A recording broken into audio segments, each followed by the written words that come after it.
Hi, John Morgan here with Bob's Marketed Greenhouses. This last fall, I got my garden soil tested by WVU's Ag Department, and they sent me this nice page of results. So this spring, I need to treat my garden with lime and also ammonium nitrate. So I've gone and got the amount that I need based off the size of my garden.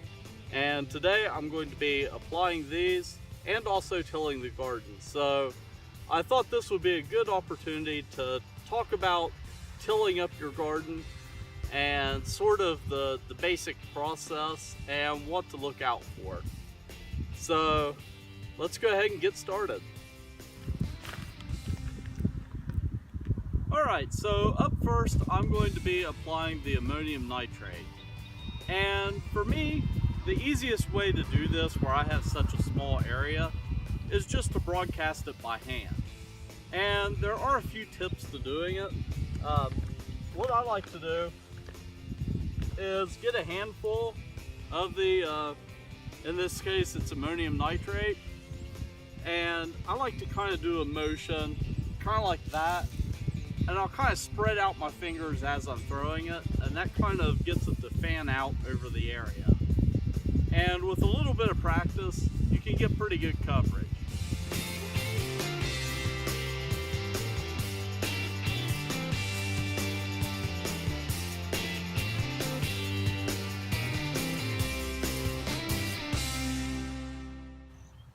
Alright, so I just finished broadcasting the ammonium nitrate. Now I'm getting ready to do the lime. Now, the ammonium nitrate, it was only a 25-pound bag, so it was pretty easy to lift and carry around as I broadcast it. The lime, on the other hand, comes in 50-pound bags. So what I'm doing is dumping a little bit of it out into a bucket and then walking around and broadcasting it.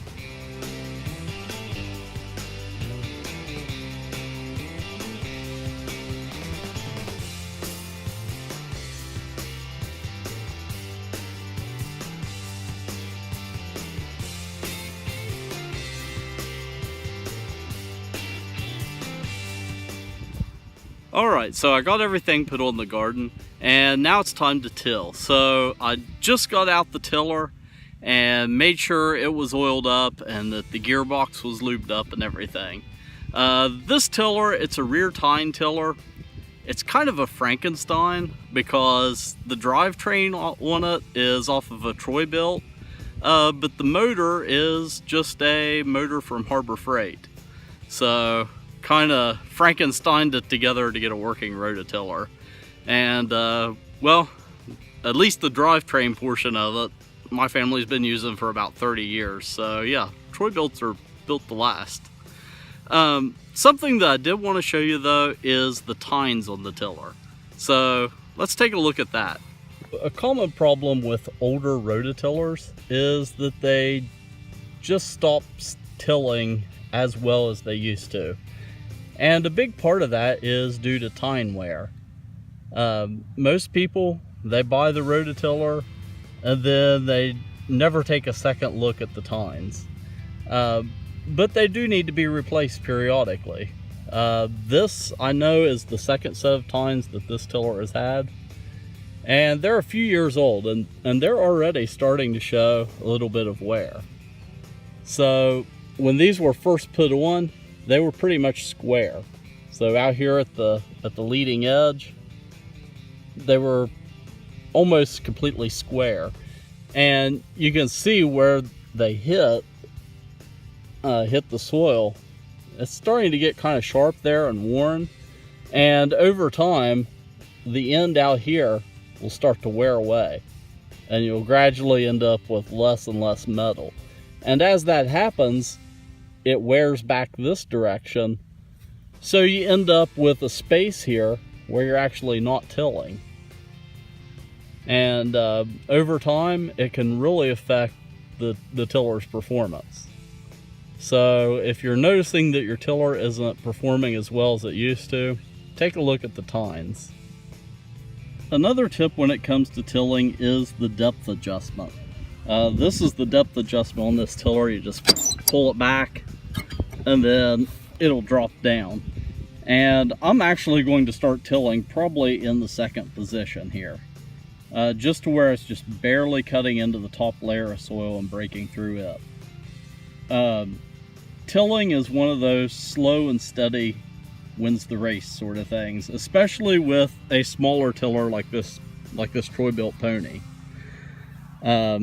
You want to make multiple passes and gradually get deeper each time.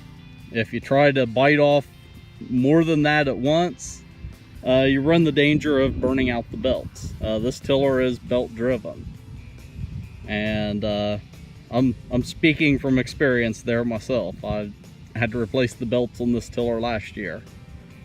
So always, you know, don't push it too deep.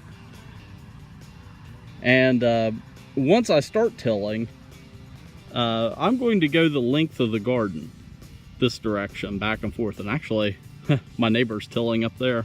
I'm going to go back and forth this direction because my rows tend to run that direction. So these first few passes, I'm going to go against the direction that my rows normally go. And that'll just help mix the dirt in more and get a more even till. So this evening, I at least want to get tilled a few times going this direction. I don't know if I'll have time to go this direction. We're kind of getting late into the evening here.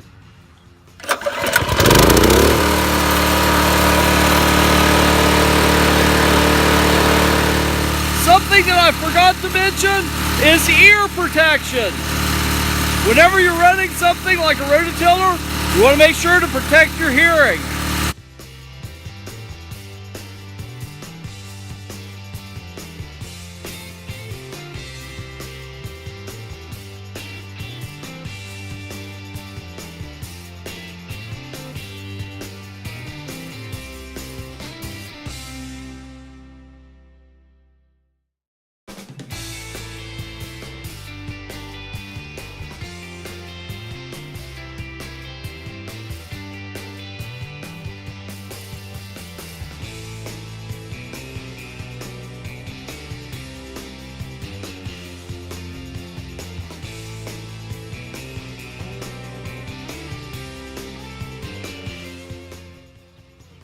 Alright, I've finished up the first pass, so now I'm going to set the tines lower and do another pass.